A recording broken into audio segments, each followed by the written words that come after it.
1990 में Usama bin Laden ने Swiss bank के अंदर अपना अकाउंट खुलवाया। बैंक स्टेटमेंट के ऊपर भी अकाउंट होल्डर का नाम ही नहीं होता है, तो कैसे पता चलेगा कि ये किसका अकाउंट है। लेकिन जो उसामा बिन लादेन का अकाउंट था उसमें 6 साल तक कोई भी एक्टिविटी नहीं हुई थी। स्विस बैंक फेमस है अपने नंबर्ड अकाउंट की वजह से। पाकिस्तान के अमीर लोग अपने स्टेट बैंक को छोड़कर गवर्नमेंट से छुपाकर अपना पैसा स्विस बैंक के अंदर क्यों रखते हैं, इससे क्या फायदा होता है, और क्या मैं पाकिस्तान के अंदर बैठकर अपना स्विस बैंक अकाउंट खुलवा सकता हूं? डॉक्यूमेंट्स क्या लेंगे वो लोग, और स्विस बैंक का जो नंबर्ड अकाउंट है वो इतना फेमस क्यों है? ये सारी की सारी चीजें इस वीडियो के अंदर समझते हैं, लेकिन उससे पहले देखते हैं कि ब्लैक मनी क्या होता है। कोई भी ऐसा पैसा जिसका सोर्स ऑफ इनकम आप गवर्नमेंट से छुपा रहे हो वो ब्लैक मनी होता है। इसमें एक तरीका जो है वो इलीगल एक्टिविटीज करके छुपाया जाता है, जैसे कि स्मगलिंग, बैटिंग, और दूसरा तरीका जो है वो लीगल एक्टिविटी करके छुपाया जाता है। जैसे कि एक दुकानदार सामान बेच रहा है, ये कोई इलीगल एक्टिविटी नहीं है, लेकिन वो सामान का जो है वो बिल नहीं दे रहा है और पैसे कैश में लेके अपने घर के अंदर छुपा रहा है, तो ये जो है वो ब्लैक मनी है। एक आइडियल इकोनॉमी के अंदर हर ट्रांजैक्शन का रिकॉर्ड जो है वो गवर्नमेंट के पास होना चाहिए, लेकिन जिसका रिकॉर्ड नहीं है यानी कि टैक्स नहीं मिल रहा है, तो वो जो है वो ब्लैक मनी है। और इस ब्लैक मनी को आप आसानी से खर्च नहीं कर सकते। ये नहीं कि आप मार्केट के अंदर गए और खर्च करने लग गए। इस ब्लैक को वाइट करने के लिए लोग अलग अलग तरीके इस्तेमाल करते हैं, जिनमें से एक तरीका जो है वो स्विस बैंक के अंदर पैसे जमा करवाना बहुत ही मशहूर है। स्विस बैंक हम जो वर्ड यूज करते हैं ये एक अकेला बैंक नहीं है, बल्कि स्विट्जरलैंड के सारे बैंकों को स्विस बैंक कहा जाता है। लेकिन स्विट्जरलैंड के कुछ ऐसे रूल्स हैं जिनकी वजह से स्विट्जरलैंड के सारे बैंक पूरी दुनिया के अंदर फेमस हैं। 1970 के अंदर स्विट्जरलैंड की गवर्नमेंट ने एक ऐसा लॉ बना दिया कि कोई भी बैंक अपने कस्टमर की कोई भी डिटेल जो है वो शेयर नहीं करेगा। जब ऐसा कहा गया तो दुनिया के तमाम अमीर लोग अपना पैसा स्विट्जरलैंड के बैंकों के अंदर रखना शुरू हो गए। यही वजह है कि स्विट्जरलैंड आज तक जो है वो पूरी दुनिया में अपने बैंकिंग सिस्टम की वजह से मशहूर है। इस रूल की वजह से स्विट्जरलैंड के पास जो बाहर से पैसा आ रहा था वो स्विट्जरलैंड की गवर्नमेंट के लिए काफी फायदेमंद साबित होने लग गया। इसके बाद 1934 में स्विट्जरलैंड ने एक और रूल बना दिया, जिसके अंदर ये कहा गया कि अगर स्विट्जरलैंड का कोई भी बैंक अपने कस्टमर की कोई भी डिटेल किसी दूसरी गवर्नमेंट के साथ शेयर करेगा या किसी किस्म की टैक्स एजेंसी के साथ शेयर करेगा तो उसके साथ एक पनिशेबल ऑफेंस होगा, फिर चाहे वो डिटेल किसी क्रिमिनल की ही क्यों ना हो। जो भी इस रूल को वायलेट करेगा उसको 5 साल के लिए सजा सुना दी जाएगी। और ये रूल जो है वो पूरी दुनिया में सबसे सख्त बैंकिंग रूल है, उस टाइम भी था और आज तक भी है। ये रूल सुनकर दुनिया भर के अमीर लोगों के लिए स्विट्जरलैंड एक सेफ जगह बन गया था, क्योंकि उनको अब अपने ब्लैक मनी के लिए किसी को भी जवाब देने की जरूरत नहीं है, यहाँ तक कि अपनी गवर्नमेंट को भी नहीं। यहाँ तक कि उसामा बिन लादेन ने भी अपना अकाउंट स्विस बैंक के अंदर खुलवा लिया। स्विट्जरलैंड की सबसे बड़ी खासियत ये थी और अभी भी है कि वो पॉलिटिकली न्यूट्रल कंट्री है, यानी कि उसकी किसी भी कंट्री के साथ कोई दुश्मनी नहीं है। अब जैसे इंडिया में ऐसा बैंक होता तो पाकिस्तानी अपना पैसा वहां पर नहीं रखते, फिर चाहे वो कितना भी अच्छा बैंक हो। लेकिन स्विट्जरलैंड की जो है वो किसी से भी कोई दुश्मनी नहीं है। कोल्ड वार के टाइम पर जब सबके लिए मजबूरी थी कि अमेरिका का साथ देना है या सोवियत का साथ देना है, तो उस टाइम पर भी स्विट्जरलैंड ने किसी का साथ नहीं दिया। यहाँ तक कि सेकेंड वर्ल्ड वार के अंदर भी स्विट्जरलैंड ने किसी का साथ नहीं दिया, और आज तक जो है वो स्विट्जरलैंड ने कोई भी जंग नहीं लड़ी। और ये चीज जो है वो किसी भी मुल्क के लिए एक बहुत ही बड़ा एडवांटेज है। वो कैसे है ये मैं आपको अभी बताता हूँ। वर्ल्ड वार के टाइम पर जिन ममालिक को लगता था कि हिटलर उन पर हमला करके उनका पैसा लूट लेगा, तो उन्होंने जो है वो अपना पैसा स्विट्जरलैंड के बैंकों के अंदर रखना शुरू कर दिया। अब देखो, ऐसा भी नहीं है कि स्विस बैंक के अंदर सिर्फ और सिर्फ सुपर रिच या ब्लैक मनी वाले ही पैसे जमा कर सकते हैं। कई बार लोग प्राइवेसी के अलावा और भी कई रीजन की वजह से यहाँ पर पैसे जमा करते हैं। जिन मुल्कों में गवर्नमेंट इतनी स्टेबल नहीं होती या जहाँ के बैंक जो है वो इतने अच्छे नहीं होते, तो वहाँ के लोग जो है स्विस बैंक में पैसे जमा करते हैं। इसके अलावा जो स्विट्जरलैंड की करेंसी है स्विस फ्रैंक, उसको जो है वो दुनिया में एक प्रीमियम करेंसी की नज़र से देखा जाता है।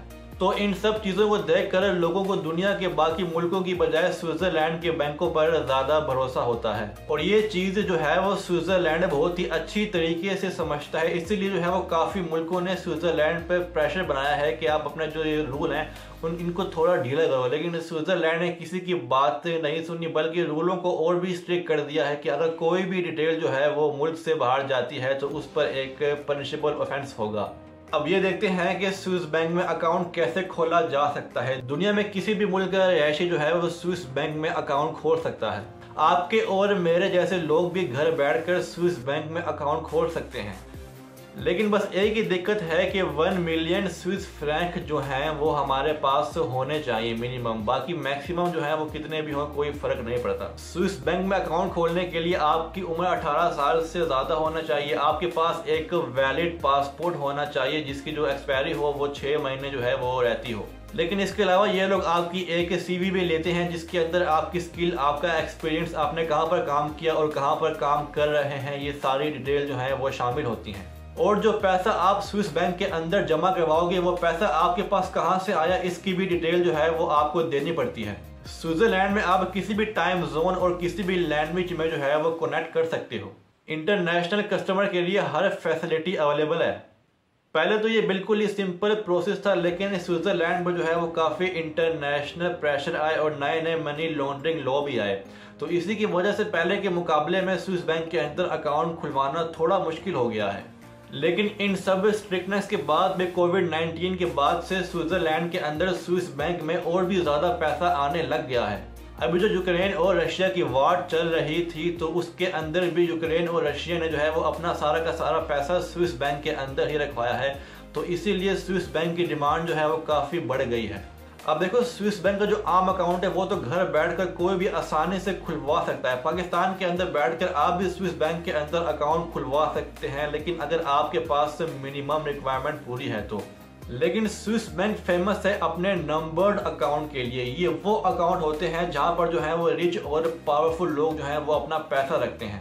और ये नंबर्ड अकाउंट खुलवाना इतना आसान नहीं है। इसके लिए आपको एक बार स्विट्जरलैंड के अंदर फिजिकली जाना पड़ेगा और इस नंबर्ड अकाउंट के अंदर आपकी प्राइवेसी का पूरा ध्यान रखा जाता है। दुनिया की कितनी भी पावरफुल गवर्नमेंट हो, अगर टैक्स रिलेटेड इंफॉर्मेशन एग्रीमेंट जो है वो स्विट्जरलैंड के साथ नहीं है तो स्विस बैंक आपकी इंफॉर्मेशन किसी भी कीमत पर बाहर नहीं देगा।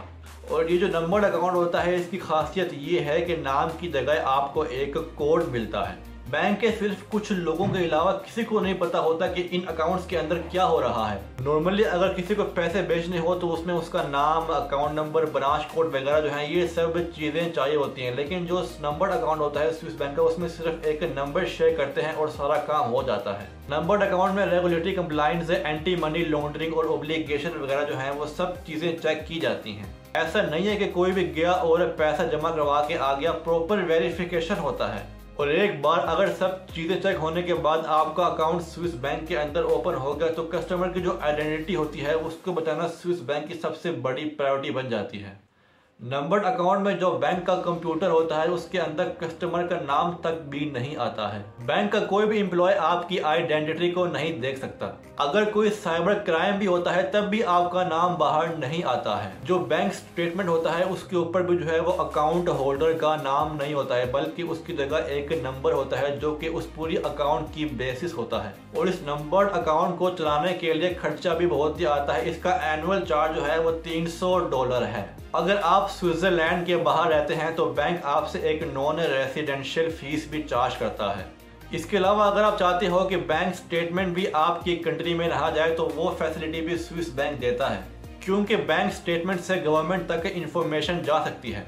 लेकिन बैंक स्टेटमेंट को ना बेचने के लिए उल्टा आपको बैंक को फीस देनी होती है। बाकी बैंकों में बैंक स्टेटमेंट बेचने के लिए फीस देनी होती है, पर यहाँ पर जो है वो उल्टा होता है। काफ़ी साल पहले ये भी पॉसिबल था कि आप नंबर्ड अकाउंट से सिर्फ वो नंबर यूज़ करके आप कहीं भी इंटरनेशनल पैसे भेज सकते हो या रिसीव कर सकते हो, लेकिन अब ये पॉसिबल नहीं है। जब आप स्विट्जरलैंड के बाहर से किसी भी स्विस बैंक में पैसे भेजते हो तो स्विस बैंक को आपकी आइडेंटिटी उस फॉरेन बैंक को देनी पड़ती है। इससे जो है वो आपकी आइडेंटिटी लीक हो जाती है। तो इसीलिए जो है वो ये अब पॉसिबल नहीं है पैसे भेजना स्विस बैंक में।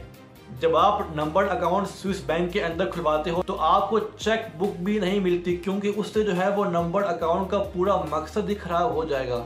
स्विस बैंक के नंबर्ड अकाउंट में आप एक सेफ डिपॉजिट बॉक्स भी ले सकते हो, जिसकी अलग से फीस होती है। वो बॉक्स जो होता है वो आपके अकाउंट के साथ हमेशा लिंक रहता है। बड़े बड़े लोग अपनी कीमती चीजें दुनिया से छुपा कर यहाँ पर रखते हैं। स्विस बैंक अपने स्पेशल कस्टमर को एक सीक्रेट बैंक वॉल्ट भी देता है, जो कि अंडरग्राउंड दुनिया से छुपा कर बनाया जाता है। यहाँ पर लोग जो है वो गोल्ड, डायमंड और काफी सारी कीमती चीजें दुनिया से छुपा कर यहाँ पर रख सकते हैं। इनमें से ज्यादा अंडरग्राउंड बंकर्स जो हैं वो स्विट्जरलैंड के माउंटेन्स में मौजूद हैं।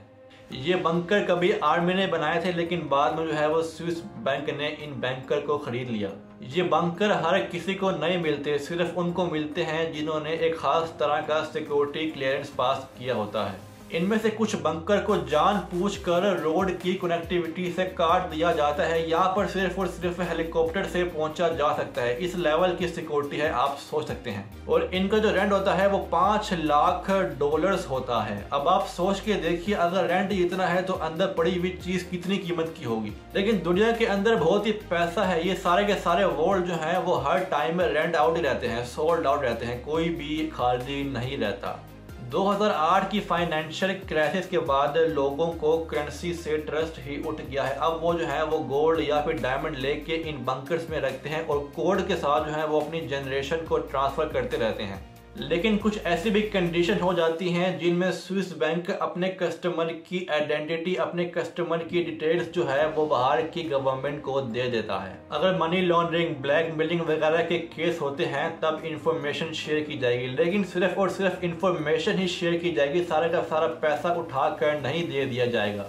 और ये इंफॉर्मेशन इसीलिए दी जाती है ताकि क्रिमिनल एक्टिविटी को पकड़ा जा सके और उसको रोका जा सके। लेकिन पहले तो ये भी नहीं दिया जाता था। किसी भी कंडीशन में इंफॉर्मेशन स्विस बैंक वाले नहीं देते थे। दुनिया की बाकी बैंकों में जब आप पैसा रखते हो तो कस्टमर को उन पैसों पे इंटरेस्ट मिलता है, लेकिन जब आप स्विस बैंक के अंदर पैसे रखते हो तो आपको उल्टा इंटरेस्ट देना पड़ता है। लेकिन इन सब के बावजूद भी जो लोग स्विस बैंक के अंदर पैसा रखते हैं वो लोग मुनाफे में ही रहते हैं, क्योंकि स्विट्जरलैंड की करेंसी इतनी स्ट्रॉन्ग है कि उन लोगों को इतना नुकसान नहीं होता। स्विट्जरलैंड की इकोनॉमी इतनी स्ट्रॉन्ग है कि हर आदमी उस इकोनॉमी के साथ एसोसिएट होना चाहता है। सेफ्टी की सेफ्टी और वैल्यू बढ़ेगी वो अलग से। अगर किसी कस्टमर की डेथ हो जाती है तो अगर उसने नॉमिनी बताया हुआ है तो सारा का सारा पैसा और सारे का सारा डिटेल जो है वो उस नॉमिनी को ट्रांसफर हो जाएगा। लेकिन अगर नॉमिनी नहीं है तो स्विस बैंक को पता ही नहीं चल पाता है कि इस बंदे की डेथ हो गई है, क्योंकि स्विस बैंक अपने पास से किसी भी कस्टमर को कांटेक्ट नहीं कर सकता। इससे जो है वो प्राइवेसी इशू होते हैं। लेकिन अब ये रूल बन गया है कि अगर 10 साल तक स्विस बैंक के अकाउंट में कोई भी एक्टिविटी नहीं होगी तो बैंक वाले उस बंदे को कॉल करेंगे। अगर कॉल करने के बाद भी वो बंदा नहीं मिला तो उस अकाउंट को ब्लॉक कर दिया जाएगा। और उसामा बिन लादेन का जो बैंक अकाउंट था स्विस बैंक के अंदर, उसमें 6 साल तक कोई भी एक्टिविटी नहीं हुई तो इसीलिए जो है वो स्विस बैंक ने उस अकाउंट को ब्लॉक कर दिया। 1990 के अंदर उसामा बिन लादेन ने स्विस बैंक के अंदर अकाउंट खोला और 1997 तक उस अकाउंट में कोई भी एक्टिविटी नहीं की उसामा बिन लादेन ने, तो इसीलिए फिर स्विस बैंक ने उसका अकाउंट ब्लॉक कर दिया। क्योंकि उस टाइम पर 10 साल वाला कोई रूल ही नहीं था और अमेरिका पे भी ज़्यादा प्रेशर था कि अलकायदा का पैसा जो है वो स्विस बैंक के अंदर पड़ा हुआ है, तो स्विस बैंक को जो है वो इस अकाउंट को ब्लॉक करना चाहिए। तो इसीलिए स्विस बैंक ने जो है वो उसामा बिन लादेन का अकाउंट जो है वो ब्लॉक कर दिया था। तो टोटल $25 मिलियन अलकायदा का पैसा जो था वो स्विट्जरलैंड ने ब्लॉक कर दिया था। अब बात करते हैं कि पाकिस्तान का कितना पैसा स्विस बैंक के अंदर पड़ा हुआ है। देखिए, वैसे तो हम कहते हैं कि पाकिस्तान एक गरीब मुल्क है, लेकिन 1400 पाकिस्तानी शहरियों ने जो है वो अपना अकाउंट स्विस बैंक के अंदर खुलवाया हुआ है। अरे बाप रे, ये तो धोती खोल रहा है। जिनमें से सियासतदान, जनरल्स वगैरह जो हैं वो शामिल हैं। और टोटल 4.42 मिलियन स्विस फ्रैंक्स जो हैं वो पाकिस्तान के बाहर पड़े हुए हैं। आप ये खुद लगा लो कि पाकिस्तान कितने बनते हैं। तो आज के लिए इतना ही, मिलते हैं अगली वीडियो में। अल्लाह हाफिज़, थैंक यू।